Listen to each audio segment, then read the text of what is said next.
Iran போரை முடிப்பது குறித்து இஸ்ரேல் பிரதமர் பெஞ்சமின் நெதன்யாகுவுடன் கலந்தாலோசித்து சரியான நேரத்தில் நான் முடிவெடுப்பேன் என அமெரிக்க அதிபர் டிரம்ப் தெரிவித்துள்ளார்.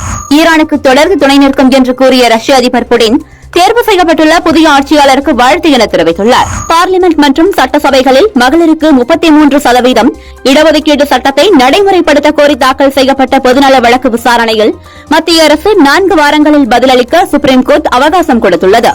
ஈரான் இஸ்ரேல் போர் பற்றி பார்லிமெண்டில் விவாதித்தால் பிரதமர் மோடி எப்படி பிளாக்மெயில் செய்யப்படுகிறார் என்பன போன்ற பல்வேறு விஷயங்கள் வெளியே தெரிந்துவிடும் என்பதால்தான் இதுபற்றி விவாதிக்க மறுக்கிறார்கள் என லோக்சபா எம்பி ராகுல் விமர்சனம் செய்துள்ளார். அமேசான் தளத்தில் டிவிக்கு காம்போ கிட் விற்பனைக்கு வந்துள்ளது.